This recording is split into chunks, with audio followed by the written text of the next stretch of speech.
부흥회할 때는 자기소개 시간을 안 했으면 좋겠어요. 제일 쑥스러운 시간인데요.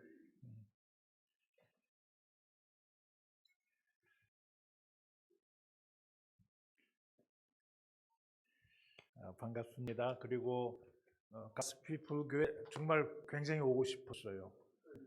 가스 패밀리 미안해요. 뭐 처음에 왔을 땐 P나 F나 똑같이 발음했어요 제가. 오고 싶었는데 못 오다가 이번에 불러주셔가지고 굉장히 영광스럽게 생각하고, 제가 두 번째 방문입니다. 몇 년 전에 우리 국제가정교회 사역원 이사 모임 있을 때, 그때 제가 주일날 말씀을 전했나 안 전했나 생각이 뚜렷치 않는데 말씀을 좀 그때 전했던 것 같고요. 이번에 두 번째 방문 시간인데, 유대호 목사님은 12년 전에 이제 가스 패밀리 교회를 만들고 가족의 컨퍼런스에서 이제 만났죠.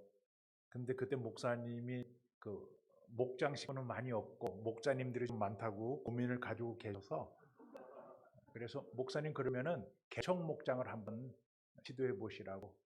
개척은 혼자 하는 거잖아요. 개척 목장을, 저희 교회는 개척 목장이 성공한 사례가 많다고 말씀을 드린 적이 기억이 납니다.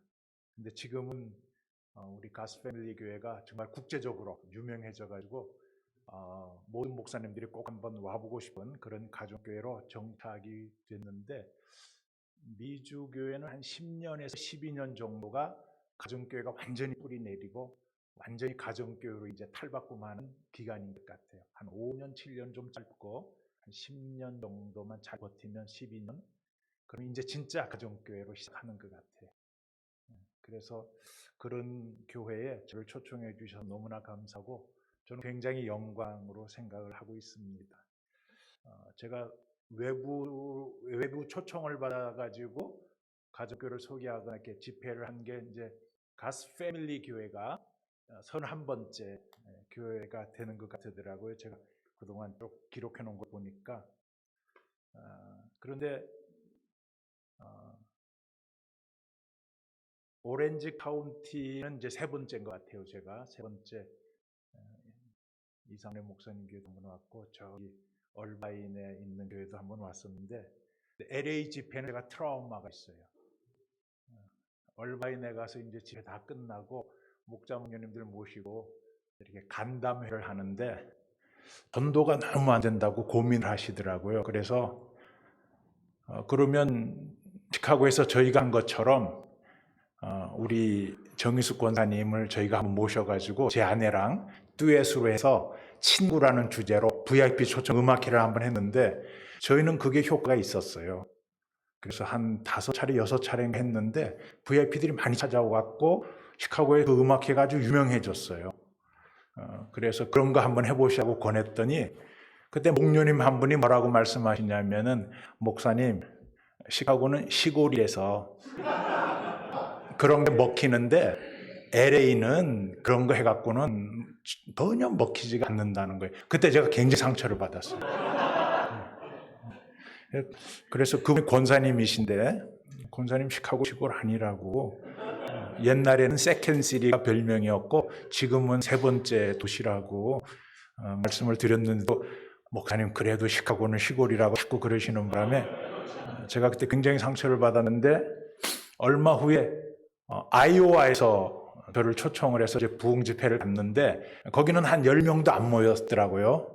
조그만한 교회인데 한 7, 8분 정도 모였는데 그때 제 아내하고 저를 딱 보더니 거기 있는 분들이 시카고 대도시여가지고 번쩍번쩍 빛나고 너무 세련되게 멋있게 보인다고, 그래서 그때 제가 이제 힐링이 됐습니다. 시카고에서 무슨 선한 것이 나올까 이렇게 생각하지 마시고, 시카고시가 아니니까 그래도 하나님이 부족하지만 예수님의 대사로 저를 보냈다고 여러분들이 그냥 그렇게 받아들이시면 이번에 가스 패밀리 교회 집회를 통해서 제가 완전히 힐링이 될 줄로 믿습니다. 찬양도 은혜스럽고 아멘도 크게 해주시고 그래서 너무나 감사하고요. 근데 그 아이와 집회에서 한 7, 8분 모여서 저는 이렇게 좀 한 10명 안 되는 교회를 많이 다녔어요. 저 캐나다의 시골로 가보고 가정하는 데가 있더라고요. 그랬는데 아이와 집회 갔는데 맨 앞에 자매님 한 분이 첫 시간부터 막 조는 거예요. 그냥 이렇게 그거 조는데 굉장히 힘들더라고요. 그래서 여러분들 뭐 피곤한 줄 알지만은 4번 여러분들이 좀 들으면 그래도 도움되는 말씀이 많을 거라고 생각을 합니다. 저에게 위해서 지금 기도하고 있고요. 근데 여러분 그 졸도 자매가 목자로 헌신했어요. 목자로 헌신하실 분들은 조르십시오. 굉장히 은혜가 될 줄로 생각하고요. 이렇게 여러분들이 이렇게 좀 다른 생각하거나 지금 집에 두고 온 빨래 생각하거나 그러면 이 집중해서 안 들으면은 엉뚱하게 들어요. 한 번은 사무실에 있는데 우리 나이 많은 권사님이 목녀님이신데 전화가 왔어요. 목사님 남편 장로님 우리 장로님이 기차에 부딪혔대요. 막. 너무 놀래가지고 권사님 어디래요? 그랬더니 뭐 요 교회 가까운 데래. 내가 얼른 달려갈 테니까 걱정하지 마시라고 막 가려고 그러는데 전화가 또 왔어요. 목사님 죄송해요. 제가 약간 졸면서 전화를 받아가지고 기차가 아니라 뒷차에 부딪혔대요. 뒷차가 와서 접촉사고를 낸 거예요. 그래서 여러분들이 좀 집중해 주시면 좋을 것 같고요. 예. 그런 얘기 있잖아요. 할머니 한 분이 돌다가 설교를 들어가지고 설교 다 끝나고 나서 목사님 어떻게 주일 설교 시간에 그 라면 끓이는 방법을 설교할 수 있느냐고. 목사님이 무슨 설교를 제가 했는데 그랬더니 라면 세계를 잘 삶으려면 그런 설교를 했다는 거예요. 첫째, 둘째, 셋째. 목사님이 가만 생각해 보니 그게 아니라 남은 생애를 잘 살으려면 그걸 잘못 들은 거예요. 졸면서 듣다가 여러분들이 집중해서 좀 이렇게 듣고요. 그러면 저도 은혜가 되고 그럴 것 같고요. 이번 부흥축제 주제가 다시 살게 하소서 이렇게 정했는데 2가지 뜻이 있습니다. 하나는 여러분들이 말씀대로 다시 살도록 해달라는 거예요. 여러분들이 살아야 체험이 있고 간증이 생깁니다. 그리고 또 하나는 여러분들 속에 죽었던 것을 다시 살려달라고 하는 뜻입니다. 죽은 믿음, 죽은 소망, 죽은 사랑, 죽은 인내, 섬기는 기쁨이 죽었다면 그런 것들이 다시 살아나는 그런 집회가 되게 해달라고 이 제목을 정했습니다. 저는 예수님이 이 땅에 오신 크리스마스도 너무나 감사하게 생각하고 모든 먹거리를 주신 감사절도 제가 너무 고맙게 생각하지만은 제가 가장 하나님께 감사한 것은 부활주일이에요. 그런데 부활은 성경에 예수님이 2000년 전에 살아난 과거의 부활도 아니고 미래의 천국 가서 살아난 그런 미래 부활도 아니라 부활은 현재의 부활과 생명을 경험해야 되는 거예요. 그래서 여러분들 심령 속에, 가정 속에, 목장 속에 여러분들 일터에 죽었던 것이 있다면 그동안 포기했다든지 이건 이제 더 이상 죽어서 안 살아날 거야 했던 그런 것들이 있으면은 이번 기회에 좀 살아나는 그런 부흥회가 됐으면 좋겠어요. 아멘. 죽은 관계도 살아나고 죽은 사업, 죽은 자녀들, 죽은 가정, 죽은 목표 다 다시 살려내는. 전 6학년 넘었지만 저는 아직도 10대만 20대 꿈을 여전히 가지고 있어요. 저는 천국 갈 때까지 포기 안 할 것 같아요. 이게 주님의 부활을 경험한 사람들은 그런 믿음을 가지게 돼 있어요. 제가 오렌지 카운티에서 한 4년 6개월 목회를 했거든요. 오래전에 세리토스 근처에서 목회를 했는데 그때 어느 날 갑자기 그냥 노트북도 죽고 자동차도 엔진이 안 되는 거예요. 자동차도 죽고 그 다음에 저희 집에 전자기기가 있는데 이런 것들이 하나씩 죽기 시작을 하는 거예요. 그런데 가만히 생각해 보니까 그때가 고난주간이었어요. 모든 게 죽어가는구나. 그래서 이제 노트북 고치러 목회자들이 노트북이 고장나면 목회가 굉장히 힘들어지거든요. 제 32년 자료가 다 들어가 있는데 이제 드디어 죽는구나. 예수님처럼 난 죽어야 되겠구나. 고치러 가도 못 고치고 막 이래서 굉장히 이제 힘들어 있었는데 그렇지. 예수님은 말씀하시기를 나는 부활이요 생명이니 나를 믿는 자는 죽어도 살겠고라 그랬지. 살릴 수 있어. 그리고 막 안수를 한 거예요. 노트북에다가 대고 자동차에다가 대고 부활주일 전에 다 살아났어요. 신기한 경험을 했어요. 그래서 이제 저는 그 부활 신앙이 제 신앙의 뿌리고 모든 것들이 다시 살아날 수 있다고 저는 생각하고 있기 때문에 이번 기회에 우리 가스 패밀리 교회도 또 여러분들 개인들도 그동안에 죽었다고 생각했던 것들을 좀 살리는 그런 기회가 됐으면 좋겠어요. 여러분, IMF를 우리 한국이 당했을 때에 이제 우리 한국 경제를 어떻게 살릴 것인가 한 논설위원이 무슨 말을 했냐면, 너무 좋아서 제가 스크랩을 해놨는데, 얕은 꾀로는 깊은 강을 건널 수 없다, 이렇게 칼럼을 쓴 적이 있습니다. 이렇게 요령을 펴갖고는 한국 경제를 살릴 수 없다는 거죠. 바르게 해야 된다는 것이죠. 근데 경제만이 아니라 우리 신앙도 그렇고 우리의 삶도 그렇고 어떤 문제도 얕은 인간의 꾀로는 절대로 바르게 살릴 수가 없습니다. 요령껏 해서는 안 됩니다. 항상 하나님이 원하시는 대로 바르게 해야 되는 것이죠. 제가 시민권도 오렌지 카운티에서 받았어요. 근데 막 목회도 바쁜데 시민권 준비하기가 너무 힘들어가지고 고민하고 있었더니 우리 성도님 한 분이, 목사님 물어보는 걸 다 외우시고 그 다음에 이제 여러 가지를 질문할 텐데 잘 못 알아듣는 말도 많을 거래요. 근데 무조건 have you ever been이라고 물으면 무조건 no라고 하라는 거예요. 그리고 will you 그러면 무조건 yes라고 하면 대답하면 된다는 거예요. have you는 다 나쁜 거라는 거예요. 감옥 간 적 있느냐, 범죄한 적 있느냐, 한 적 있느냐, 그건 다 no 하면 된다는 거예요. will you는 시민권자로서 잘 하겠느냐, 좋은 질문이라는 거예요. yes 하면 된다는 거예요. 아무 걱정 없이 인터뷰 갔죠. 근데 이분이 주관식으로 물어보는 거예요. 너는 가족이 어떻게 되느냐, 너는 왜 해외여행이 이렇게 많으냐. 제가 선교를 많이 왔다 갔다 했거든요. 이거 대답하느라고 아주 진땀을 뺀 적이 있는데 요령으로 해서는 안 된다는 걸 제가 그때 뼈저리게 느꼈어요. 제가 32년 전에 시카고로 공부하러 왔는데 공부하러 와서도 한국 스타일로 공부하다가 아주 힘들었어요. 요령으로.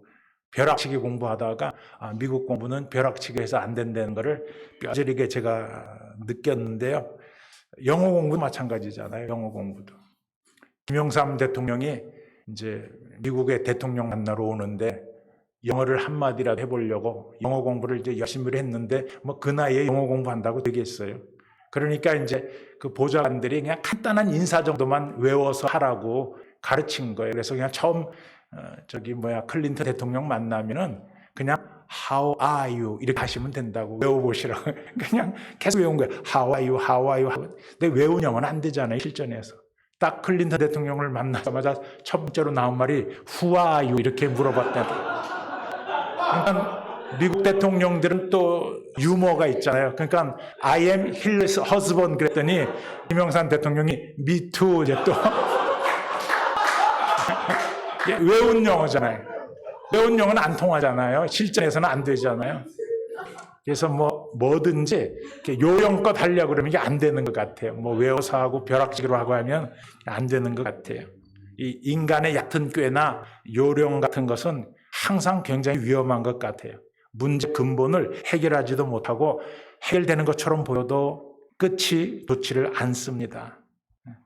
우리의 삶의 모든 문제 해결은 저는 요한복음 1장 14절에서 발견했어요. 말씀이 육신이 되어 우리 가운데 거하시며 우리가 그 영광을 보니 아버지의 독생자의 영광이요 은혜와 진리가 충만하더라 그랬잖아요. 말씀이 육신이 되어 예수님이잖아요. 문제 해결은 예수님 안에 거할 때 해결이 되는 거예요. 그리고 진리가 충만해야 된다 그랬잖아요. 말씀의 지혜로 문제가 해결되는 거예요. 그리고 은혜가 충만하다 그랬잖아요. 성령의 능력으로 문제가 해결이 되는 것 같아요. 그것이 제가 미국에 살면서 발견한 것입니다. 오직 예수님만이 해답이다. 왜냐하면 예수님이 길이요 진리요 생명이시니까 당연한 얘기죠. 그리고 진리가 충만해야 된다. 말씀의 지혜로. 그리고 은혜가 충만해야 된다. 성령의 능력으로. 이게 코로나 기간 동안에 저희가 기대했던 내용이에요. 오직 예수님 안에서 말씀의 지혜로 성령의 능력으로 이 어려움을 해결해 나갈 수 있도록 도와주세요. 계속 이렇게 기도했던 내용인데 이번에 말씀 잔치가 여러분들에게 이렇게 은혜가 되시기를 예수님의 이름으로 축원합니다. 오늘 에베소서 2장 말씀을 읽었는데요. 여러분, 성도의 존재 목적이 뭘까요? 성도는 교회입니다. 교회는 성도고 교회의 존재 목적은 뭔가? 여러분들 12년 동안 귀가 따갑도록 들은 거죠. 영혼을 구원하고 제자를 만드는 겁니다. 그런데 제가 지금 가정교회 몸담은 게 22년째인데 더 중요한 게 있어요. 영혼을 구원하고 그리스도의 제자를 만들고, 그리고 더 중요한 게 있다. 그게 뭐냐? 그 결과. 왜 하나님이 영혼을 구원하고 제자 만들기를 원했을까? 가스 패밀리를 만들려고 그러신 거예요. 공동체를 만드는 거예요. 그게 우리 하나님이 궁극적으로 원하는 거예요. 그런 목장을 세워 나가는 것입니다. 왜냐하면 이게 안 되면 영혼 구원하는 것도 제자 만드는 것도 다 되지 않기 때문에 그래요. 저는 한국에서 이번에 깜짝 놀랐어요. 우리 목사님도 성결교 출신이시라고 그러시고, 그 다음에 우리 김인승 집사님인가요? 또 우리 성결교 선배시고 다 그런데, 전 성결교에서 한국에서 있다가 교단에서 전도 훈련을 시켜가지고 2년 동안 개인 전도 사역을 우리가 풀타임으로 했어요. 밥 먹고 하는 게 전도였어요. 저희는 하루 종일 전도. 그러니까 전도에 대한 그냥 아주 전문가예요.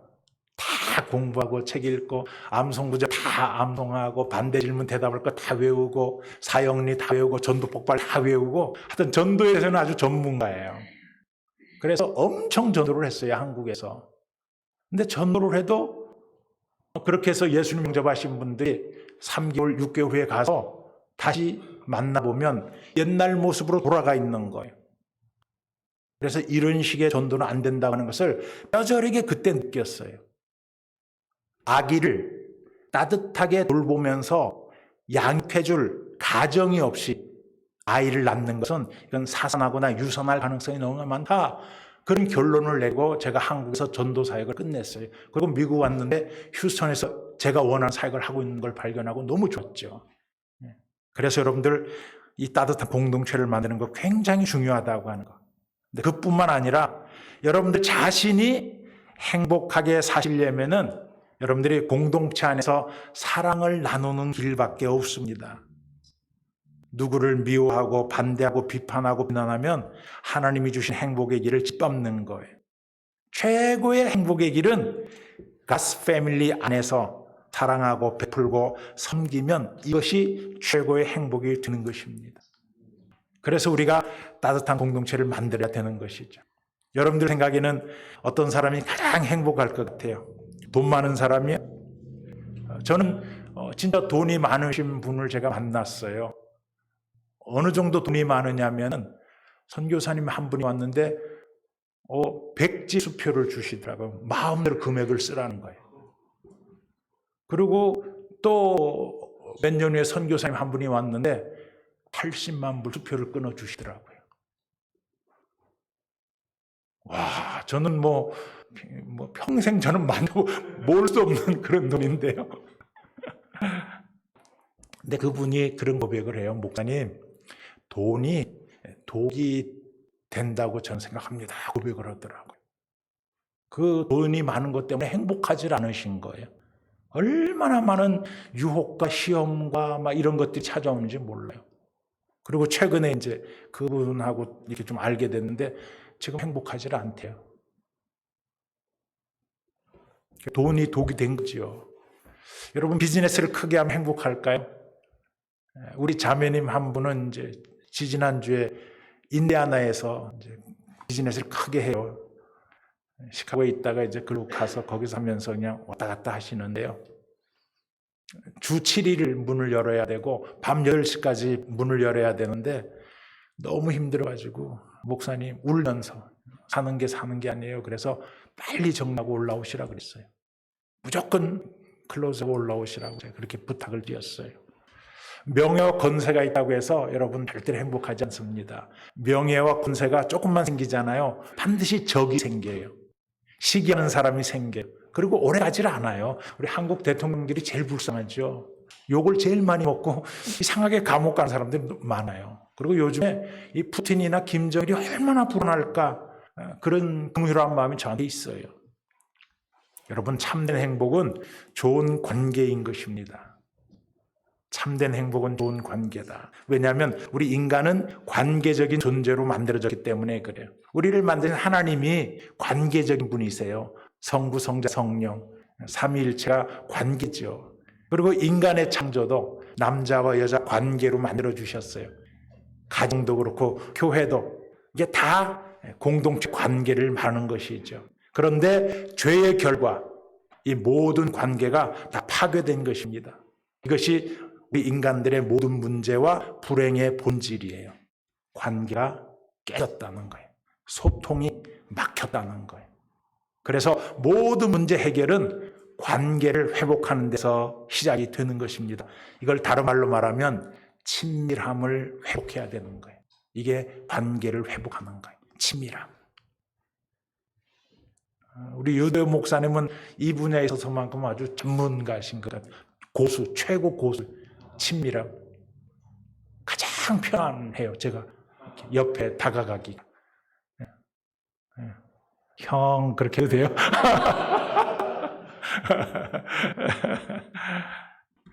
여러분 자녀를 기르면서 가장 힘든 게 뭐죠? 주변에 아주 미인하게 하는 애들이 생기면 이 자녀들 굉장히 힘들어하잖아요. 우리 딸애는 그 북가주에서 목회할 때 니네 나라로 돌아가라고. 그냥 얘가 울면서 집에 왔어요. 자기는 여기서 태어나서 여기가 자기 나라인데 니네 나라로 가라 그러니까 나중에는 지혜롭게 걔랑 친구가 됐지만 그때 저희들 굉장히 힘들었습니다. 여러분 어떤 아이가 학교에서 돌아왔는데 엄마 아빠한테 막 생글생글한 그런 표정을 가지고 마미 I am the happiest guy in the world. 그냥 세상에서 내가 제일 행복하다고 말을 했다면 무슨 뜻이에요? 성적이 올라갔다는 거예요? 아니에요. 상을 받았다는 거예요? 아니에요. 친구가 생겼다는 거예요. 친구와 좋은 관계를 맺고 있다는 거예요. 친구가 자기를 사랑해 줬다고 하는 바로 그런 뜻이에요. 자기 클래스메이트이 자기를 따뜻하게 대해 줬다고 하는 그런 뜻이에요. 그래서 자기는 이 세상에서 가장 행복하다고 말을 한 것이지요.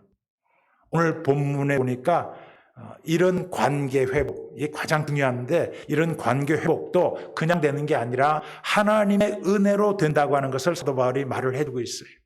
하나님의 은혜. 관계 회복도 하나님의 은혜. 내가 노력해서 되는 게 아니라 하나님의 은혜로 되어진다고 하는 것이죠. 그래서 그 관계를 회복하는 하나님의 은혜가 역사하는 게 다양해요. 그래서 오늘 가정교회 말씀잔치 첫 시간에 관계는 어떤 은혜로 만들어지는가 몇 가지만 좀 여러분들하고 살펴보기를 원해요. 첫째는 차별 없는 은혜로 하나님과 관계가 회복된다. 차별 없는 은혜로 하나님과 관계가 회복이 된다고 하는 것입니다. 오늘 본문 11절 12절 보니까 에베소서 교인들의 상태를 바울이 설명하죠. 한마디로 뭐예요? 그리스도 바깥에 있다는 거예요. 이 말은 하나님과 관계가 단절이 됐다는 거예요. 하나님하고 먼 사이가 됐다는 거예요. 하나님께로부터 어떤 도움도 약속도 못 받는 사람들이 되었다는 거예요. 그런데 13절에 보니까 이제는 그리스도 안에서 그의 피 흘리심으로 아무 차별 없이 하나님과의 관계가 회복이 되었다고 하는 것이죠. 달리 말하면은 여러분들이 그리스도 안에서 이제는 하나님의 소속이 됐다고 하는 것입니다. 여러분들의 소속은 나도 아니고 우리 부모님도 아니고 오렌지 카운티도 아니고 여러분들의 소속은 여러분들의 회사도 아니라는 거예요. 여러분들의 소속은 하나님의 소속, God's family. 저는 이번에 이 말씀 집회 준비하면서 교회 이름 때문에 너무 은혜를 받았어요. 내가 말하려고 하는 모든 게 교회 이름 속에 다 들어가 있는 거예요. 저는 한 번도 생각 안 해봤거든요. 근데 말씀 준비하면서 너무 은혜를 받은 거예요. 야, 어쩌면 이렇게 내가 말할 걸 교회 이름 속에 다 들어가게 하나님이 하셨을까. 너무나 감사해요. 내 소속은 God's family, 하나님 소속이다. 이것이 왜 중요하냐? 이것이 중요한 이유는 여러분들이 살아가면서 힘든 이유가 왜 힘들어요? 여러분들이 힘든 이유는 낮은 자존감 때문에 힘들거든요. 여러분들의 소속감이 분명하지 않아요. 그래서 여러분들이 힘든 거거든요. 여러분들이 자존감이 낮은 이유는 다른 게 아니라 여러분들의 존재 근원이 어디예요? 여러분들 부모님이거든요. 그런데 부모님들이 너무나 부족한 거예요. 특별히 부모님들이 우리 부모님들이 사랑할 줄을 잘 모르잖아요. 다 그런 건 아니지만 대체적으로 우리 부모님들이 사랑에 있어서 특별히 부족하잖아요. 그러니까 능력이나 사랑에 부족한 부모님 때문에 자기 존재의 근원이 거긴데 늘 살아가면서 불안한 거예요. 부끄러운 거예요. 자존감이 떨어지고 자신감이 없는 거예요. 여러분, 이 세상에 살아가면서 운이라고 하는 것도 자신감이 강한 사람에게 더 따라오는 거거든요. 소속감이 강한 사람에게 이 세상의 운이라고 하는 것도 더 따라오는 거거든요. 대부분의 사람들이 그런 소속감이나 그런 자존감이 없다는 거예요. 굉장히 떨어진다는 거예요. 이 세상에 완벽한 부모님 없죠. 괜찮아 보이는 그런 부모님들도 그 속까지 들여다보면은 사실은 다 거기에요. 그렇기 때문에 우리가 우리 인생을 자신 있게 다시 살아가려면 하나님을 부모님으로 삼아야 되는 것입니다. 하나님은 나를 너무나 사랑하셔서 그리스도 안에서 차별 없는 그런 은혜로 그분의 소속으로 우리를 삼아 주셨다고 하는 거예요. 이 소속감을 우리가 분명히 하면 세상에 무서울 것이 없다는 것이죠. 두려울 것이 없다는 것이죠. 생각해 보세요. 천지를 창조하신 하나님이 내 아버지라고 생각해 보세요. 더군다나 나를 사랑하시는 아버지, 자기의 가장 소중한 것을 죽일 수 있는, 희생할 수 있는 그런 아버지가 내 아버지, 창조주 아버지가 내 아버지예요. 그러면 여러분 걱정, 근심할 일도, 염려할 일도, 두려워할 일도 하나도 없는 것이죠. 여러분들이 어떤 회사를 다니는데 회사 오너가 여러분들 아버지예요. 그러면 상무, 전무, 부장이 여러분들을 괴롭혀도 별로 두려울 것이 없죠. 아무 문제가 없죠. 하나님이 내 아버지라고 하는, 나는 하나님의 가족의 소속이라고 하는 그런 소속감이 분명하면 이 세상에 어떤 일에 있어서도 여러분들이 두려움 없이 담대하게 살아갈 수가 있다는 거예요. 담대하게. 저는 부활신앙으로 살기로 결정한 이후부터는 진짜 무서울 게 없고, 무서운 사람이 없고, 미운 사람이 없고, 부러운 사람이 없는 그런 삶을 살려고 굉장히 애를 쓰고 있는데, 정말 예수님 만나기 전보다는 굉장히 제가 담대해진 것 같아요. 근데 여러분들도 좀 그렇게 좀 담대했으면 좋겠어요. 한국의 어떤 여자 집사님은 얼마나 담대한지 그 집에요 칼을 들고 강도가 들어왔대요. 그러니 뭐 얼마나 놀랍겠어요. 더군다나 자매님이. 근데 이 자매님이 아주 담대한 신앙을 가지고 있기 때문에 그 강도를 자세히 이렇게 살펴봤더니 이렇게 칼을 든 손을 이렇게 좀 떨고 있더래요. 이렇게. 그러니까 그 자매님이 처음이세요? 하고 물어봤대요. 그러니까 강도가 막 흐느끼면서 처음이라고, 제발 도와달라고. 그래서 밥도 먹이고 돈도 줬더니 가면서 고맙다고, 나중에 예수님 믿겠다고 이제 그랬다고 그래요. 크리스천들은 좀 담대해야 됩니다. 어저께도 저희는 이제 1년에 성경 한 번 읽도록, 그래서 매일 한 석 장, 넉 장 성경을 읽거든요. 역대상 이제 어저께, 오늘 아침에 역대상 끝났는데 보니까 하나님이 쓰신 사람들이 다 용기 있는 사람, 담대한 사람이라고 써 있더라고요. 아주 놀라운 걸 발견했어요. 동그라미 치면서 봤더니 여러분들 좀 그렇게 좀 담대한 그런 신앙을 가지고 살았으면 좋겠어요. 하나님은 여러분들이 부르면 들으시는 거리에 있습니다. 여러분들이 손을 내밀면은 잡아주실 수 있는 그런 거리에 있어요. 그런데도 불구하고 여러분들이 두려워하는 이유는 왜 그래요? 하나님 여러분들 곁에 있는데 왜 두려워해요? 여러분들이 자꾸 너무 바쁘게 살다 보니까 잊어버리고 사는 거예요. 하나님의 차별 없는 은혜로 하나님이 관계가 회복돼서 하나님이 내 곁에 계시는데 여러분 자꾸 잊어버리고 사는 거예요. 마가복음 4장에 보면 예수님과 제자들이 한 배를 탔어요. 기적을 일으키는 예수님이 제자들과 함께 있어요. 그런데 광풍이 불었잖아요. 그리고 거센 파도가 일어났잖아요. 그러자 제자들은 겁에 질렸고 예수님은 어떻게 하고 계세요? 잠을 주무시고 계시는 거예요. 여러분, 예수님은 왜 그렇게 쿨쿨 잠을 잘 수 있었을까요? 예수님은 배가 가라앉지 않을 것을 알고 계셨던 거예요. 왜? 배가 가라앉으면 예수님도 같이 가라앉는 거거든요. 그렇기 때문에 광풍은 그냥 잠시 왔다 지나가는 바람에 불과했던 거예요. 그런데 여러분, 왜 제자들은 예수님이 같이 계신데도 두려워하면서 떨었을까요? 그거는 예수님 옆에 계시지 않아서 그런 것이 아니라 예수님이 함께 있다는 것을 잊어버린 거예요. 우리 크리스천들이 기적이 없어서 두려워하지 않아요. 기적을 잊어버렸기 때문에 두려워하는 거예요. 우리들의 문제는 진리, 약속, 말씀, 기적이 다 있어요. 없지 않아요. 늘 있는데 잊어버리고 살기 때문에 불안하고 걱정 속에 살고 두려움 속에 살게 되는 것이죠. 사랑하는 가스 패밀리 우리 교회 여러분들은 예수님 안에서 차별 없는 은혜로 하나님과 가까운 관계가 회복이 되어서 하나님이 여러분 옆에 늘 계시다고 하는 걸 믿으시고 현재 고난과 불확실한 미래에 대해서 두려움 없이 사시는 여러분 다 되시기를 예수님의 이름으로 축원합니다. 두 번째로 어떤 은혜가 있는가? 차별 없는 은혜로 하나님과 관계가 회복됐을 뿐만 아니라 담을 허무신 은혜로 하나님이 아니라 이웃과 관계가 회복이 된 것입니다.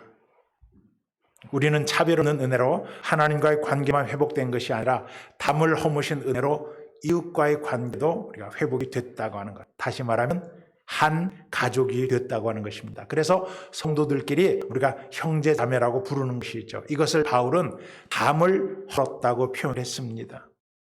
혹시 여러분들 가운데에 아직도 보이지 않는 담이 느껴진다면 이번 교회 여러분들이 그 담을 좀 허물었으면 좋겠어요.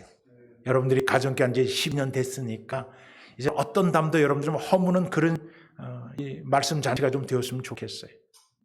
14절 16절에 보면 유대인과 이방인은 율법 때문에 원수지간이 되었습니다. 양쪽으로 갈라졌어요.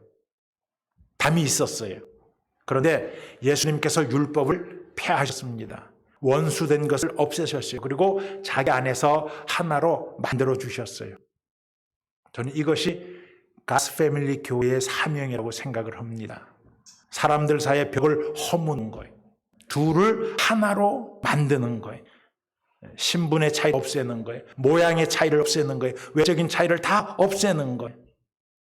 우리가 그리스도 바깥에서는 이런 것들이 구분이 되었고 차이가 있었고 그리고 차별이 되었죠. 그러나 이제 그리스도 안에서는 어떤 차별도 없다는 것입니다. 여러분 우리 대한민국의 만국의 병이 뭐예요? 갈등이잖아요. 동서 갈등, 세대 갈등, 남북 갈등, 좌우 갈등. 우리 대한민국의 만국의 병입니다. 정말 좀 큰 지도자가 나와야 됩니다. 그런데 그런 사람을 만들지를 못해. 있는데 그런 사람이 하나 나오면 헐뜯어서 그런 사람을 이렇게 밟아요.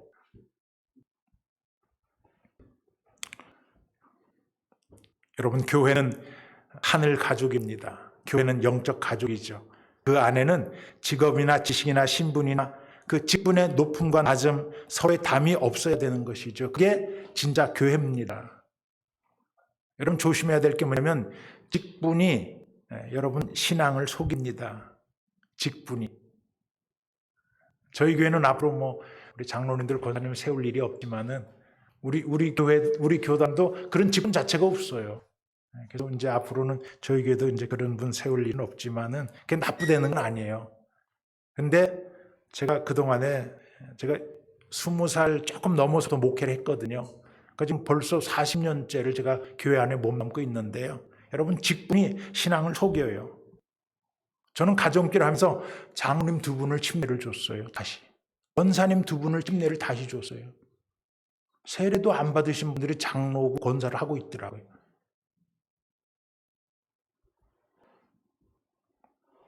갈라디아서 3장 27절 28절에 보면 여러분 모두 세례를 받아 그리스도와 하나가 되고 그리스도를 옷으로 입은 사람들이기 때문입니다. 유대 사람도 그리스 사람도 없으며 종도 자유인도 없으며 남자와 여자도 없으며 여러분 모두가 그리스도 예수 안에서 하나이기 때문입니다 라고 바울이 말을 했어요. 그리스도로 옷을 입었다는 거예요. 옷은 신분을 나타내는 것이죠. 그런데 성도들은 같은 브랜드의 옷을 입었다는 거예요. 무슨 브랜드죠? 그리스도로 옷을 입었다는 거예요. 구분은 있지만 구별이 없는 거죠. 차이는 있지만 차별은 없는 바로 그런 옷을 입고 있는 것이죠. 그래서 성도의 표지는 하나여야 돼요. 크리스찬. 그러면 다 돼야 돼요. 크리스찬, 성도. 그거 하나면 되는 것이죠. 교포도 아니고 직분도 아니고 성별도 인종도 아니에요. 그냥 크리스찬이면 독한 그런 것을 우리 가정교회들이 회복해야 된다고 저는 생각합니다. 그리고 그 크리스찬의 뜻은 뭐냐? 누구와도 하나가 될 수 있는 사람. 이게 크리스찬이에요. 이게 예수 그리스도께서 우리에게 베풀어 주신 은혜이기 때문에 그런 것이죠. 그래서 누구와도 하나가 될 수 있는 사람, 공동체에 따뜻하게 스며들 수 있는 바로 그런 사람이 되어야 되는 것이죠. 이것이 리얼 크리스천이에요. 참된 성도, 참 성도가 되는 것이죠.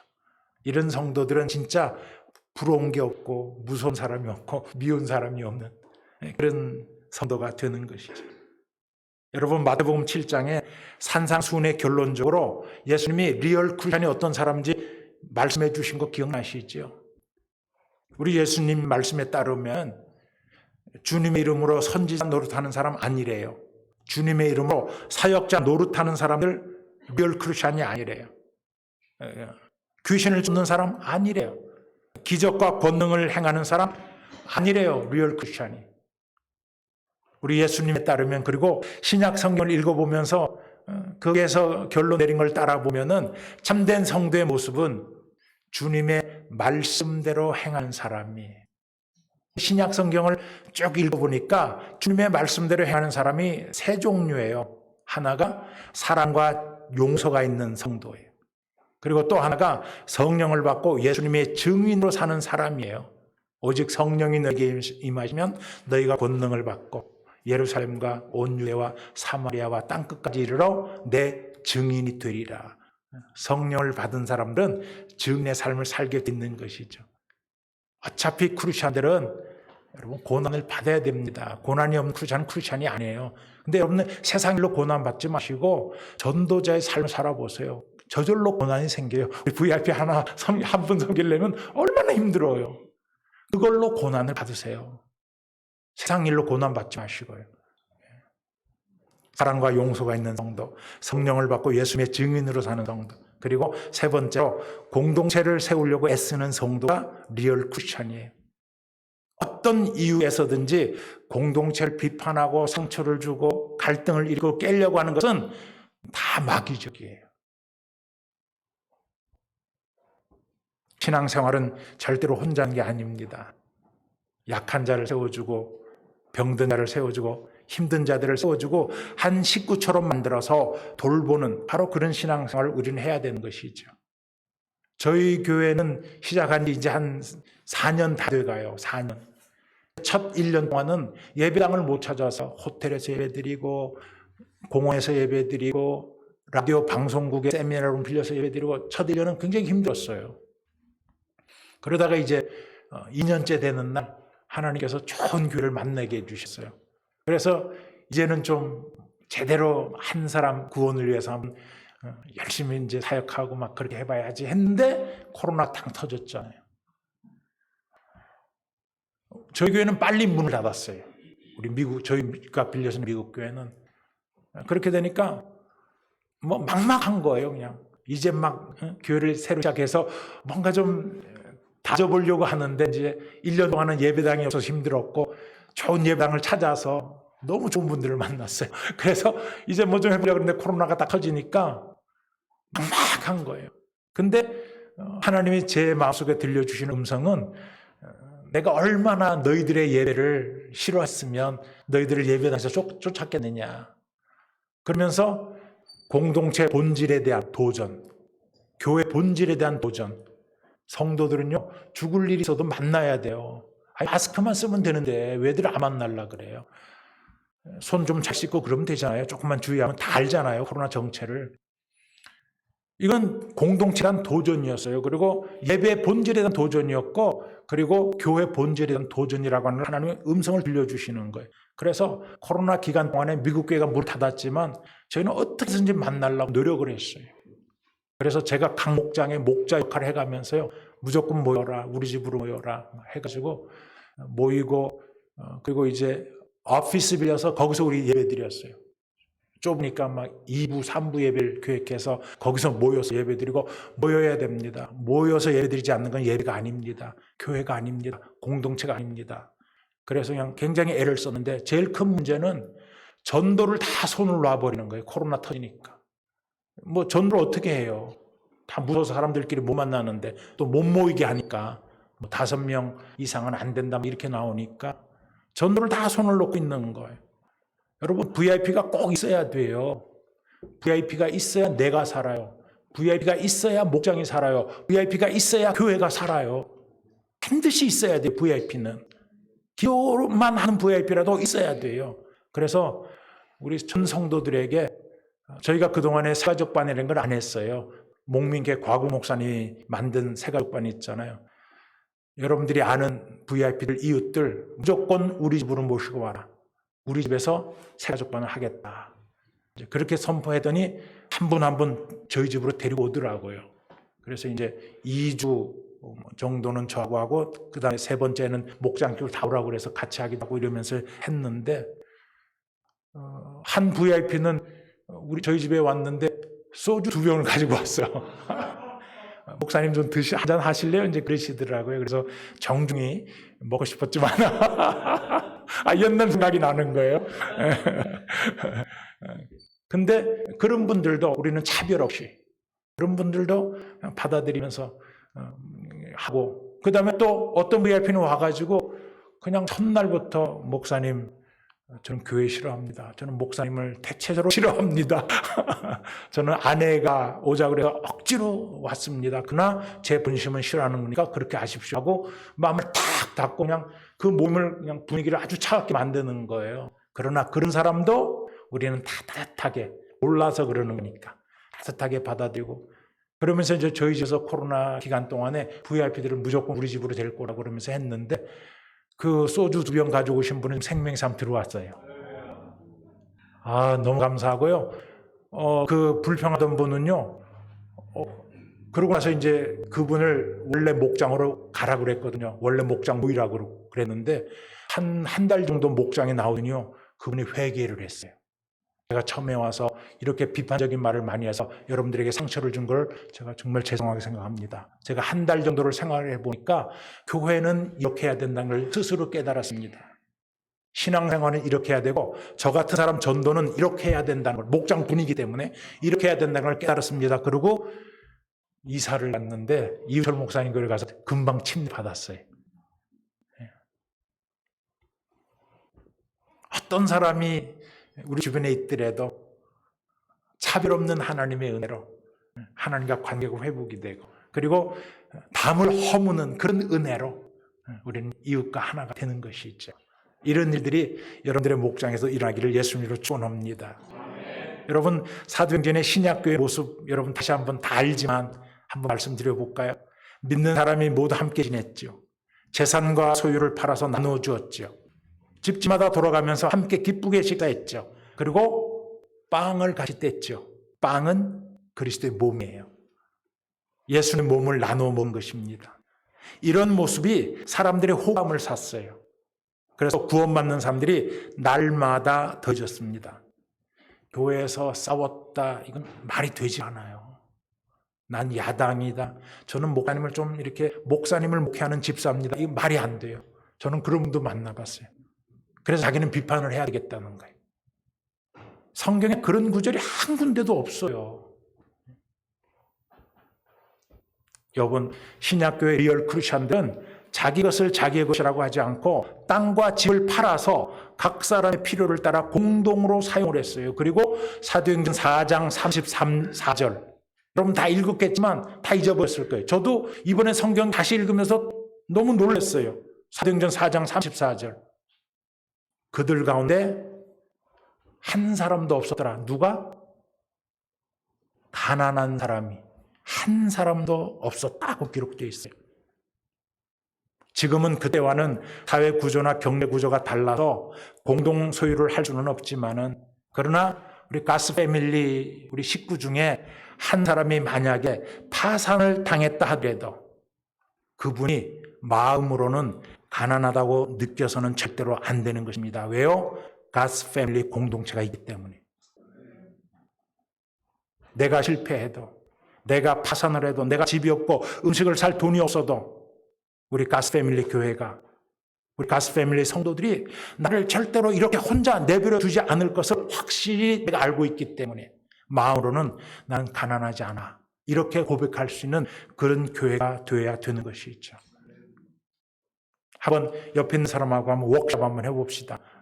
뒤에 있는 사람 보면서 당신이 내가 사는 이유입니다. 한번 해보세요. 당신이 내가 사는 이유입니다. 한 번 더 해볼까요? 다른 말로, 당신의 필요가 내가 사는 이유입니다. 한번 해보세요. 당신의 필요가 내가 사는 이유입니다. 예. 당신의 필요가 내가 돈 버는 이유입니다. 이게 리얼 크리스천들의 고백이 돼야 되는 것이죠. 우리 목자님 한 분은요, 목장 식구 중에 너무 힘들게 산 사람이 들어왔어요. 당뇨가 있어서 눈도 실명할 위기에 있고 다리도 잘라야 될 위기에 처하게 되고 굉장히 너무 힘들게 사니까 그 목자님은 사실은 간호사였는데 간호사를 하니까 주의를 못 지키는 거예요. 시프트 때문에. 그래서 일부러 파트타임을 하셨어요. 주의를 지키려고. 그런데 목장 식구 중에 너무나 힘들게 사는 사람이 생기니까 엑스트라로 일을 하더라고요. 그리고 그거는 다 그분을 주더라고요. 돈 주는 문제는 민감하기 때문에 꼭 목사님하고 상의해야 되지만 관계가 깨질 수 있으니까. 그러나 저는 크리스천은 그렇게 할 수 있으면 그렇게 해야 된다고 생각을 해요. 우리 사랑하는 가스 패밀리 형제자매님들은 담을 허무신 은혜로 이웃과 관계를 회복해서 참된 가족으로 사시길 예수님의 이름으로 축원합니다. 가스 패밀리 교회는 이게 가능한 게 이거는 작은 교회에서만 할 수 있는 거예요. 큰 교회는 절대로 이렇게 못해요. 회사처럼 굳어졌기 때문에. 그래서 여러분들은 특권이에요. 다만 교회를 하는 게. 가스 패밀리 교회는 절대로 큰 교회가 될 수 없는 사명감을 갖고 태어났어요. 1년에 한 사람만 구원하면 돼요. 한 사람 더 구원하면 더 좋고. 우리 교회가 부흥하는 게 기쁜 게 아니라 지옥 갈 한 사람을 우리가 막았다는 거. 그걸로 기쁨을 누려야 되는 거예요. 5년이 걸려도 10년이 걸려도 그 한 분 때문에 내 신앙이 살아있는 거예요. 그러니까 기쁜 거예요. 또 못 받을 때가 더 기쁜 거예요. 내가 저 사람을 살려야 되기 때문에 내 신앙이 살아난다니까요. 기도를 하게 돼 있다니까요. 사랑이 살아나고 섬김이 살아나고 그 예수님 말씀 순종하는 거잖아요. 마지막 세 번째, 차별 없는 은혜로 하나님 관계가 회복이 되고 담을 허무는 은혜로 이웃과 관계가 회복될 뿐만 아니라 함께 세워져가는 은혜로 모든 관계가 회복이 된다고 하는 것입니다. 이제 우리 모두는 그리스도 안에서 한 사람 한 공동체로 새로워진 것이죠. 그래서 19절에 보니까 이제 우리는 외국 사람도 아니래요. 나그네도 아니래요. 하나님의 한 가족이라 그래요. 그러니까 이 가스 패밀리 교회가 얼마나 성경적으로 이름을 잘 지었는지 제가 부흥회 준비하면서 그냥 은혜를 다 받아버렸어요. 이 이름 하나로 여긴 됐다. 여러분, 신앙생활은 나 혼자의 결심이 아닙니다. 나 혼자의 신념도 아닙니다. 공동의 노력이고 공동의 관계, 이 신앙생활이에요. 왜냐하면 우리 인간들의 인생의 제일 큰 문제가 이 단절감이거든요. 외롭다는 거거든요. 이게 가장 큰 문제거든요. 이 세상으로부터 내가 단절됐다고 하는 그 느낌이요. 가족들하고 단절됐다. 그 느낌. 성도들하고 나하고는 친밀함이 없어요. 뭔가 단절된 느낌. 이 세상하고 단절된 느낌. 가장 고민스러운 건 하나님하고도 단절된 느낌을 가질 때 정말 외롭고 힘들거든요. 그게 사람들의 근본적인 문제거든요. 요즘 사람들이 정서적으로 심리적으로 문제가 아주 심각하다는 거를 제가 미국 와서 너무나 뼈저리게 느끼고 있어요. 제가 만난 사람들 많은 사람들이 불안장애를 가지고 있어요. 불안장애. 근데 여러분, 불안장애가 좀 심각해지면 어떻게 돼요? 그게 공황장애가 되는 거예요. 몸의 모든 면역 기능이 다 죽고요. 몸이 굉장히 약해져요. 우리 교인들 중에도 제가 그런 사람을 봤어요. 왜 이런 문제가 사람들에게 생겼는가? 어렸을 때부터 의미 있는 관계를 가지지 못해서 그런 거예요. 근데 여러분, 관계에서 상처를 받은 거는 그 관계는, 깨진 관계는 이건 못 붙여요. 깨진 도자기처럼 못 붙여요. 관계에서 상처받은 것은 새로운 관계를 맺어야 돼요. 그래서 상처를 치유하고 회복이 돼야 되는 것이죠.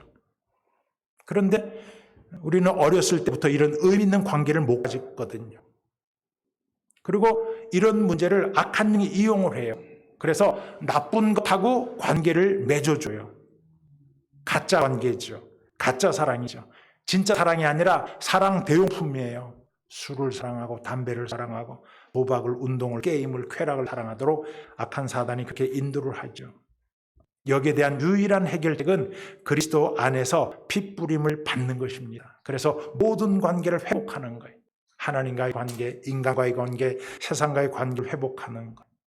피는 죄사함의 상징이지만은 피는 뭐예요? 혈연 관계를 상징하는 것이기도 하거든요. 그래서 우리가 성찬식 할 때 같은 피를 마시면서 피를 나눈 형제 자매로 우리가 회복이 되는 거거든요. 저희 교회는 성찬식 때 이걸 굉장히 강조를 많이 해요. 예수님의 피를 우리가 같이 먹으면서 우리는 같은 가스 패밀리라고 하는 걸 저희 교회는 굉장히 강조를 많이 해요. 그래서 서로 상처 주고 서로 관계가 깨진 것에 대해서 회개시키고 나서 제가 성찬식을 해요. 우리 가스 패밀리 교회 사명, 목장과 연합교회를 통해서 오렌지 카운티에서, LA에서, 미주에서 가장 아름다운 공동체를 만드는 것인 줄로 믿습니다. 그래서 아마 가스 패밀리라고 이름을 지은 것 같아요. 여러분들끼리 서로에 대해서 의심이 없는 거예요. 경계심이 없는 거예요. 서로를 절대 신뢰하는 공동체를 만들어가는 거예요. 그래서 오렌지 카운티의 누구라도 여러분들 공동체 속할 수 있다고 하는 그런 안심할 수 있는 그런 공동체를 여러분들이 만들어가는 거예요. 그리고 코로나 바이러스의 이 대홍수 가운데서도 그들의 생명을 여러분들 구하고 지켜줄 수 있는 노아의 방주가 되는 여러분 다 되시길 예수님의 이름으로 축원합니다. 여러분 헨리 나우엔 아시잖아요. 그 과공 목사님 목민교회 토론토에서 조금 더 올라가면은 헨리 나우엔이 마지막에 살았던 장애인 공동체가 거기 있는데요. 헨리 나우엔이 뭐라고 얘기했냐면 온 세상의 아름다움이 뭐 이렇게 거창한 큰 자연이 아니에요. 한 송이 꽃 안에서 발견될 수 있다고 얘기를 했어요. 저는 이게 우리 크리스천들에게 그대로 적용이 된다고 생각을 했어요. 여러분들 중에 한 사람에게서 온 세상의 사랑과 온 세상의 은총과 의미와 소명을 발견할 수 있다고 하는 것이죠. 여러분 함께 성공의 자리로 가는 것도 중요하지만은 함께 실패의 자리에 머물러 줄 수 있는 건 더 위대한 거예요. 여러분들이 그런 성도가 되시기를 축원합니다. 그래서 여러분들의 일터가 가정처럼 되고 여러분들의 일터가 교회처럼 만들 수 있는 그런 여러분들이 리얼 크리스천이 좀 그렇게 되었으면 좋겠어요. 리얼 크리스천. 오늘날에 그런 리얼 크리스천들이 있는가? 있죠. 여러분들 그리고 여러분 목자 목사님들 있죠. 저희 교회도 뭐 간증하려고 그러면 또 시간이 많이 들어가는데 우리 자매 목자 한 분은 선교사님 한 분 방문을 했는데 선교사님이 떠나시기 전에 목사님 어떤 분이 저한테 좀 이상한 헌금을 했다는 거예요. 왜요? 그랬더니 그 헌금한 이제 쉬어보니까 752불인가 이렇게 이제 선교비를 하라고 이렇게 줬는데 다 캐시라는 거예요. 그래서 어떤 분이 좀 설명 좀 해줘 보세요. 그랬더니 뭐 자매님이 저도 그래요. 제가 딱 얘기를 들어보니까 알겠더라고요. 일주일 그분이 힘들게 캐시로 버는 돈을 그냥 다 선교사님한테 드린 거예요. 근데 그분이 굉장히 힘들게 사시는 분이거든요. 그러니까 선교사님이 선교 보고하면서 이제 그 멕시코 인디언들이 어렵게 사는 그런 걸 얘기하니까 그분들을 위해서 교회 짓는 데 쓰라고 이제 헌금을 한 것 같더라고요. 근데 오늘 여러분들한테 좀 한 분을 소개해 드리고 싶은데 우리 목자님 중에 한 분이 이분 간증하려고 그러면 또 하루 해야 돼요. 이분은 한 40만 불 빚을 졌어요. 갑자기 이제 직장도 그만두게 되고 그 부인이 하던 아이스크림 가게도 막 너무 힘들게 되고 막 이러면서 은행에서 빌린 돈 뭐 해가지고 한 40만 불 빚을 졌는데 뱅크럽시 하라고 그랬더니 목사님 크리스찬이 뱅크럽시 하는 게 좀 더 안 되는 것 같다고 은행하고 협상을 해서 조금씩 갚다가 나중에 내가 형편에 다 갚겠다고 자기 그렇게 하고 싶다 그러더라고요. 그렇게 해서 이제 다 갚았어요. 나중에 40만 불 다 갚고 그러신 분인데 하여튼 그분도 굉장히 어려움이 많았어요. 먹을 게 없는데 어떤 분이 그냥 먹을 걸 사다가 집 앞에 놔두고 가시고 그러신 분인데 그 술 2병 가지고 온 VIP가 그분 목장의 VIP예요. 그리고 지금 10년이 넘도록 그 VIP 한 분을 여전히 놓지 않고 섬겨요. 근데 그 VIP는 얼마나 예수님 만나게 만들기 힘든지 엔지니어인데 제가 이제 요즘 교회 나와요. 요즘 이제 교회도 좋아하고 저도 좋아하는데, 제가 교회에서 이제 한 1분만 우리 합심해서 기도하겠습니다 그러면 시계를 재요. 1분인지 아닌지. 그리고 적어놔요. 목사님이 오늘은 1분 하자고 해놓고 57초 했음. 1분 하자고 해놓고 1분 5초 했음. 그걸 갖고 따지는 거예요. 목사님이 1분 하자고 그랬으면 1분을 해야지. 왜 시간을 안 지키냐고 이제 따지시는 분이셨어요. 근데 그런 분도 지금은 이제 안 그래요. 아직 예수님 영접 많이 했지만 이제는 교회를 좋아해요. 그리고 이제 목자도 좋아하고 그러시는데, 이제 그런 분을 섬기는 목자님이신데, 하나님의 은혜로 이분은 이제 앞으로 좀 어디 간증하러 제가 좀 보내드리려고 해요. 하나님의 은혜로 큰 비즈니스를 하게 됐어요. 그래서 이분이 큰 비즈니스를 하게 됐는데 한 50명 정도를 고용해야 된다 그러더라고요. 이분한테 어떻게 할까? 기도는 계속 해왔지만은 책을 하나 선물을 해주고 싶은 거예요. 도움이 되는. 그래서 이제 책방 가서 책을 살펴봤더니 하형록이라고 하는 분이 책을 쓴 하나 있더라고요. 미국 이름으로는 팀 하스라고 이렇게 되어 있는데, 이분이 건축 설계사예요. 건축 설계사신데 그분이 쓴 책이 P31, 잠언서 31장이라는 뜻이에요. P31 성경대로 비즈니스 하기라고 하는 책을 쓰셨더라고요. 그래서 제가 그 책을 사가지고 그 자리에서 다 읽었어요.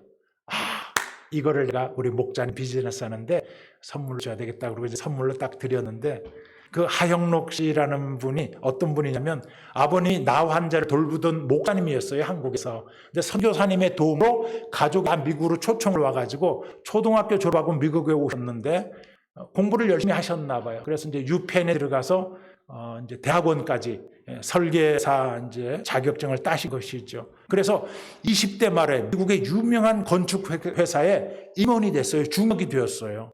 그런데 어느 날 운전을 하고 가다가 심장에 통증을 느끼고 병원에 갔더니 심장이 너무나 망가졌다는 거예요. 그래서 페이스메이커를 넣는데 페이스메이커 하나 갖고는 안 된다는 거예요. 그래서 또 다른 기계를 넣어서 기계를 2개를 가지고 겨우겨우 살아가시게 됐는데, 나중에는 심장을 이식을 해야 된다고. 그래서 병원에 입원을 했어요. 근데 심장 이식을 하려고 그러면은 병원에서 보통 기다리다가 대부분 죽는데요. 도네이션이 안 들어오기 때문에. 한 6개월 있다가 죽는다는 거예요. 그리고 심장이 들어와도 또 수술하면서 50%가 죽는다는 거예요. 그러니까 심장을 이식을 하려면 살아날 확률이 25%도 안 되는 그런 상황이었는데 도네이션이 안 들어와가지고 5개월이 지났어요. 그러니까 의사가 와서 이제 한 일주일 정도만 더 지나면 당신은 죽을 것 같습니다 하고 사형 선고를 내렸거든요. 그런데 사형 선고를 내리고 나서 그 다음날 바로 도네이션이 하나 들어왔어요. 아주 그분하고 딱 맞는 건강한 심장이 도네이션이 들어온 거예요. 그래서 이제 그 심장 이식을 받으면 되는데, 이분이 그 이튿날 응급실에 심장 이식 수술을 안 하면 이틀 만에 죽는다고 하는 여자분이 한번 들어왔다는 거예요. 근데 이분이 병실에서 5개월 있으면서 신약 성경을 3번을 읽었더라고요. 한국말로 영어로 해가지고. 근데 그동안에는 기독교가 뭔가 이게 잡히질 않았대요.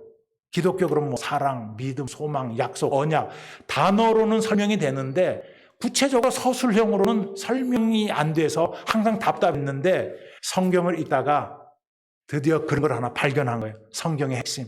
네 이웃을 네 몸처럼 사랑하라. 서술형으로 된, 센텐스로 된 걸 발견한 거예요, 이분이.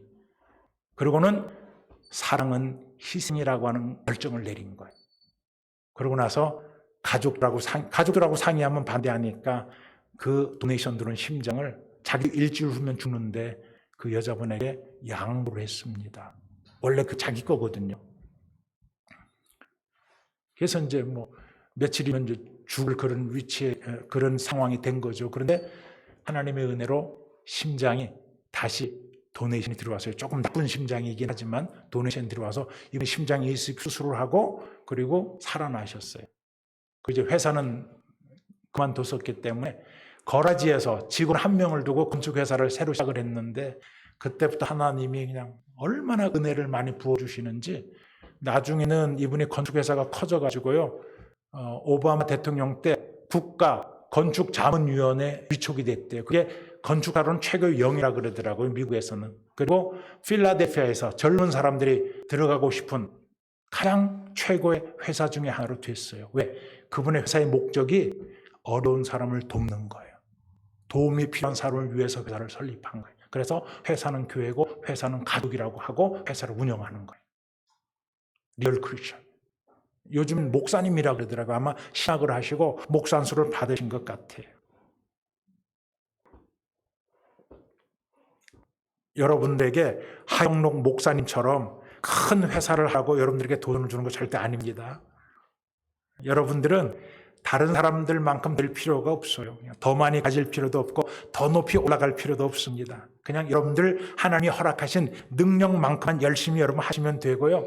그 일들 속에서 작은 섬김을 베푸시면서 작은 기쁨과 작은 감사와 작은 행복을 찾으시면 여러분들은 성공한 줄로 믿습니다. 그런데 더 좋은 것은 무엇보다도 관계를 회복하는 삶을 살았으면 좋겠어요. 하나님과 관계, 이웃과 관계, 세상과의 관계를 좀 회복해서 하나님도 바로 섬기고 그리고 이웃도 바로 섬기고 세상도 바로 섬기는 그런 신앙생활을 했으면 좋겠어요. 저는 한때 빌리버스 철치를 꿈꾼 적이 있어요. 지금도 그 꿈을 버리지는 않았어요. 믿는 참 성도들만의 교회. 교회는 그렇게 되면 안 돼요, 사실은. 교회 안에는 불신자들이 꼭 들어와야 되고 교회는 불안한 그 천국의 모습이기 때문에 완벽할 수는 없어요. 그러나 항상 저는 빌리버스 철치를 꿈꿨어요. 하나님이 나에게 5명의 참된 크리스천을 주면 시카고를 변화시킬 수 있는 것 같은 거예요. 하나님이 나한테 10명의 진짜 크리스천을 주시면 시카고를 제가 변화시킬 수 있는 그런 자꾸 그런 감동이 저한테 있는 거예요. 그래서 그런 교회를 제가 굉장히 꿈꿨어요. 그리고 그런 교회를 꿈꾼 이유는 왜 그러냐면 여러분 이 세상에서 가장 추한 게 뭔지 아세요? 되다 만 게 가장 추한 모습을 가지고 있는 것이에요. 계란에서 병아리가 되다 마른 거 있죠. 한국 사람들은 또 그걸 약이라고 먹어요. 또. 근데 되다 만 게 가장 추한 것이거든요. 믿으려고 그러면 확실하게 그냥 믿고 그냥 안 믿으려면 안 믿든지 해야 되는데 이것도 저것도 아닌 성도가 가장 힘들거든요. 믿는 것 같기도 하고 안 믿는 것 같기도 하고 이런 성도들이 가장 힘들거든요. 되다만 성도들, 되다만 목자들, 되다만 안수 집사. 안수 집사님이 예수 영접 모임에 들어왔어요.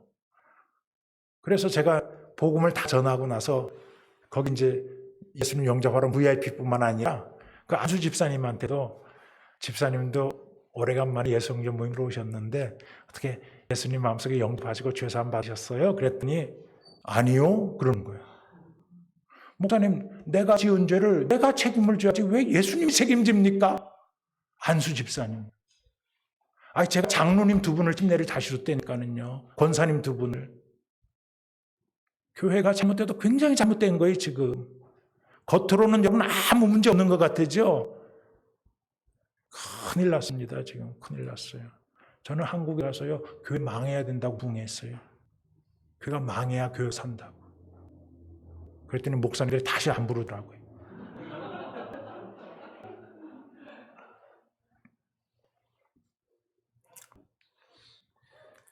그냥 믿으려면 믿어야지. 그냥 다 믿으세요. 99.99 믿는 건 믿는 거 아니에요. 그냥 다 믿으세요. 그냥. 아멘. 가스 패밀리 교회는 하나님의 가족 교회이기도 하지만은 여러분 가스 패밀리 교회는 절대 관광선이나 유람선 아니죠. 전투함입니다. 전투함. 여러분들은 지금 한 사람을 지옥 안 보내려고 마귀 사단하고 싸우는 거예요. 전쟁이 얼마나 치열해요. 우크라이나하고 지금 러시아하고 전쟁이 얼마나 치열해요. 별의별 무기가 다 등장하더라고요. 근데 여러분 사탄이 여러분들한테 노리는 거는 여러분들 죽이는 거 절대로 아니에요. 전쟁을 하다가 한 사람이 죽잖아요. 그런 거 죽는 거는 그 사람의 영광이에요. 그 부대의 영광이에요. 그리고 그 사람의 죽음은 그 부대원들의 사기를 높여줘요. 그렇기 때문에 사탄은 절대로 여러분들 죽이지 않아요. 사탄이 여러분들에게 노리는 거는 여러분들에게 겁을 주는 거예요. 여러분들 비겁하게 만드는 거예요. 그리고 여러분들을 배신하게 만드는 거예요. 적당한 크리스천. 되담한 성도를 만드는 거예요. 그러면 그것은 자기의 수치심이 되고 부대의 부끄러움이 되고 부대의 사기를 뚝 떨어뜨리는 거예요. 지금 교회들이 그렇게 가고 있어요. 이번 말씀 잔치를 통해서 여러분 다 진짜 목자가 되시기를 축원합니다. 진짜 목녀가 되십시오. 진짜 크리스찬, 진짜 성도가 되십시오. 그런 소망을 가지고 제가 이번에 말씀 잔치에 왔는데요. 하나님의 차별 없는 은혜로 여러분들은 하나님 소속이에요. 두려움 없이 자존감 가지고 분명한 소속감 가지고 하나님이 여러분 곁에서 지켜주실 거예요. 담대하게. 그리고 담을 허무는 은혜로 이웃하고 여러분들 하나가 됐습니다. 신앙생활 혼자 한 거 아니에요. 딱 혼자서 못하는 게 두 가지가 있어요. 신앙생활 그리고 결혼생활 같이 하는 거예요. 그리고 여러분 세 번째가 뭐죠? 무슨 은혜로? 차별 없는 은혜로 하나님과 관계 회복이 되고, 둘째로 담을 허무는 은혜로 이웃과 관계 회복이 되고, 세 번째 함께 세우는 은혜로 모든 관계가 회복이 된다. 그래서 가스 패밀리 교회 다시 한번 아름다운 공동체로 회복이 되어서 영혼군하고 제자 만드는 아름다운 신약교회를 만드시는 여러분들 다 되시기를 예수님의 이름으로 축원합니다. 기도하시겠습니다. 하나님 아버지, 오늘 우리 교회 형편도 모르고 말씀을 준비해 왔습니다. 그럼 우리 하나님께서 각 성도님들 형편에 맞게, 목장의 형편에 맞게, 가스 패밀리 공동체 형편에 맞게 하나님 은혜를 베풀어 주셔서 저에게 조금이라도 도움이 되는 말씀이 있으면 붙잡고 구체적으로 실천한 저희들 모두 되도록 도와주시옵소서. 예수님의 귀한 이름으로 기도드리옵나이다. 아멘.